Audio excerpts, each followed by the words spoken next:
안녕하세요. 인생을 바꿀 정보를 드리는 남자 이익재 팀장입니다. 구독과 좋아요, 알람 설정 정중히 부탁드리면서 오늘 영상 시작하겠습니다.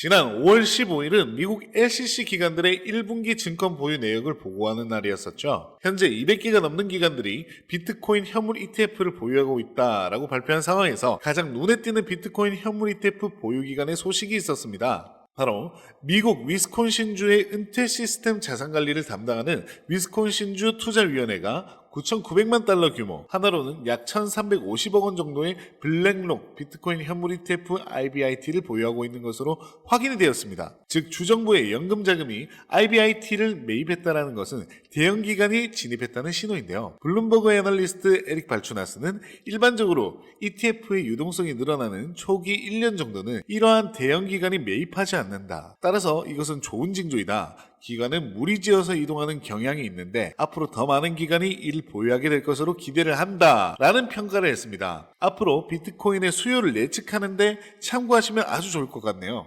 현재 비트코인이 지루한 행보세를 보이고 있습니다. 최근 분위기는 어제 예정되어 있었던 파월의 인터뷰보다 미국의 4월 CPI 주시를 예의주시하고 있는 상황이었었고, 실제로 파월의 인터뷰는 우리의 기대에서 크게 벗어나지는 않았습니다. 정리해서 말씀드리면 인플레이션이 작년처럼 둔화하겠지만 작년만큼 자신감이 있지는 않고 다음 금리 결정이 금리 인하라고 생각하지는 않는다. 생각보다 현금리가 오래 유지될 것이다. 그렇지만 고용시장은 조금씩 식고 있는 신호가 있다라는 발언을 파월이 했습니다. 다만 통산적으로 우리 생산자 물가지수는 한두 달 소비자 물가지수에 선행되는데요. 그 말은 즉슨 한두 달 뒤에 소비자 물가지수에 영향을 미친다라는 얘기입니다. 그런데 그 생산자 물가지수가 0.5% 예측치 0.3%보다 상회하면서 실질적으로 투자시장에 긍정적인 영향을 주지는 못했습니다. 이번 CPI가 물가가 다소 둔화되는 수치로 발표될 것이라는 시장의 기대감이 생산자 물가 지수와 그리고 파월 발언에 상쇄시키면서 불확실성을 이어나가면서 비트코인 가격이 계속해서 행보세가 유지되고 있는 것으로 보입니다.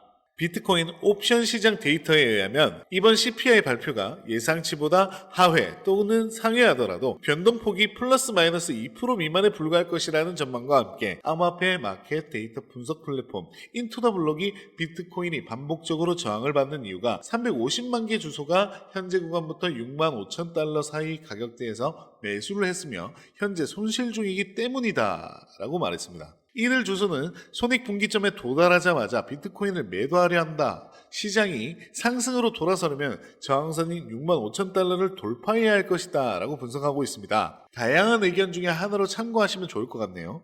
제임스 필란 변호사에 의해서 리플이 법원에다 최종 판결 요청 및 구제책 관련 브리핑과 관련해서 제출했던 몇 가지 문서에 대해서 비공개를 요청한 내용이 공개가 되었습니다. 그리고 리플의 또 다른 법률 고문이 해당 요청의 근거를 토레스 판사에게 제출을 했는데요. 간단하게 말해서 이 정보를 공개하는 것은 리플의 재무 상태나 장기적인 사업 계획이나 수익원 및 비용 구조에 대해서 자세한 정보를 경쟁사나 미래의 사업 파트너와 그리고 고객을 포함해서 시장에 공개하기가 매우 해로울 것이라는 것입니다. 쉽게 말해서 해당 내용을 만천하에 공개하면 리플의 사업 이익과 사업에 있어서 경제적 지위에 중대한 해를 끼칠 것이기 때문이다 라는 것으로 해석하면 될 것 같은데요. 현재 물고 늘어지는 쟁점이 예를 들어서 이런 겁니다. A라는 회사에서 10% 디스카운트를 해주고 B라는 회사에서는 15% 디스카운트를 해줬는데 이렇게 되면 A라는 회사에게 덜 디스카운트를 해줬으니 A라는 회사에 손해를 끼친 것이 아니냐. 그렇기 때문에 그 손해에 대해서 리플은 벌금을 부담해야 되고 또 앞으로 이런 행위를 절대 할 수 없도록 벌금은 원래 수익금보다 훨씬 크게 내도록 만들어야 되고 또 아예 미국에서 사업 연구를 금지시켜버려야 한다. 이런 논리입니다. 그런데 디스카운트 개념은 사실은 기업마다 다를 수밖에 없다라고 저는 생각을 합니다. 이것은 사업 주체의 가격 전략이라고도 생각이 되는데요. 일반적으로 시장에서 보면 가령 A라는 기업이 판촉물을 100개 샀을 때와 B라는 기업이 판촉물을 200개 샀을 때 디스카운트가 되는 범위가 다를 뿐더러 또 어떤 기간에 그 제품을 사느냐에 따라서도 디스카운트의 범위가 달라집니다. 또 중요하게 A라는 기업과 B라는 기업의 협상 능력에 따라서도 디스카운트 범위가 달라지게 되는데요. 그렇다고 해서 판매사가 A사에 가서 B사의 계약 내용을 세세하게 말하지는 않습니다. 계약 내용은 사실상 기밀일 뿐더러 외부에 노출하지 않도록 하는 것이 통상적으로 계약 내용에 들어가 있는 경우도 많고요. 그게 자유 경쟁의 시장이고 또 이를 통해서 기업들이 이익을 얻는 것인데 저는 개인적으로 그렇게 생각을 하는데 이에 대해서 토레스 판사는 어떻게 판결할 것인지는 매우 흥미로운 상황입니다.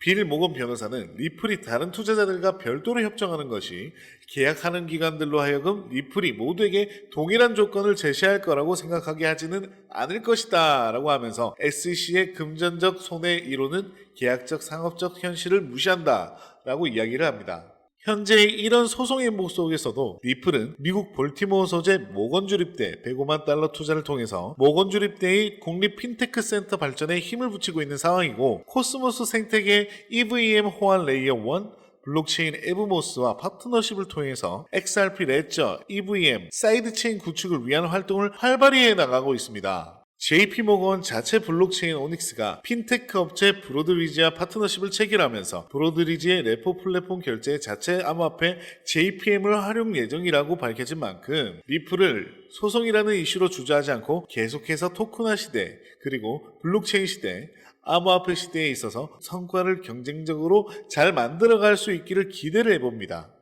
마이클 세일러, 캐시우드, 일론 머스크 등 비트코인 강세론자들은 어떻게 막대한 부를 축적할 수 있었을까요? 단지 비트코인 하나만 투자해서 부자가 되었을까요? 사실 그들은 비트코인에만 투자한 것이 아닙니다. 그들은 비트코인뿐만 아니라 암호화폐 시장 전체를 낙관적으로 바라보면서 과거부터 현재까지 다양한 코인에 막대한 돈을 쏟아부으며 비밀리에 투자를 진행했습니다. 그 결과 대표적으로 일론 머스크는 도지코인으로 막대한 차익을 남겼고 챗 GPT를 개발한 샘 올트먼 역시도 월드코인으로 막대한 자금을 끌어모았죠. NFT, 밈코인, AI코인 투자로 자신의 회사 자본과 자신의 부를 더욱 키웠습니다. 그리고 지금 우리에게도 기회가 찾아왔습니다. 최근 비트코인 현물 ETF도 출시되고 비트코인 반감기까지 모두 지나면서 기관 투자자들의 막대한 자금이 비트코인뿐만 아니라 암호화폐 시장 전체로 들어오고 있으며 수많은 알트코인들이 차례대로 급등 랠리를 보여주고 있는데요. 그렇다면 이 상황에서 우리는 어떤 코인에 투자를 해야 될까요? 설령 들어간다 하더라도 괜히 들어갔다가 물리지는 않을까? 모아놓은 목돈이 없는데 어떡하지? 이미 많이 오른 것 같은데 걱정이 많으시죠? 구독자분들이 이런 걱정을 하고 있다는 것을 잘 알고 있고 저 역시도 같은 생각을 하고 있습니다. 그래서 저는 상대적으로 저렴하지만 성장 가능성이 높은 코인을 밤낮 없이 찾던 도중에 정말 뜻밖의 충격적인 사실 하나를 발견했습니다. 마이클 셀러, 캐시우드, 일론 머스크 등 미국의 부자들의 지갑 주소를 추적해본 결과 바로 이들의 지갑에서 공통적으로 겹치는 한 가지의 코인을 목격할 수가 있었는데요. 이 코인은 현재 매집이 끝난 것처럼 보이고 유명한 인물들을 앞세워 뉴스와 찌라시를 준비하고 있으면서 매년 비트코인 컨퍼런스에서도 이 코인들을 대중들에게 몇 차례 언급하면서 큰 상승을 예견했던 적이 있었습니다. 소액으로만 투자를 하시더라도 시바이누랑 도지처럼 1000%, 10,000% 이런 드라마틱한 수익률을 보실 수 있으실 겁니다. 이건 저만 생각하는 가격이 아니라요. 월가의 기관 투자자들도 이 코인의 성장 가능성을 작게는 100%, 1000%, 크게는 10,000% 혹은 그 이상을 예상하고 있습니다. 마이클 세일러, 캐시우드 등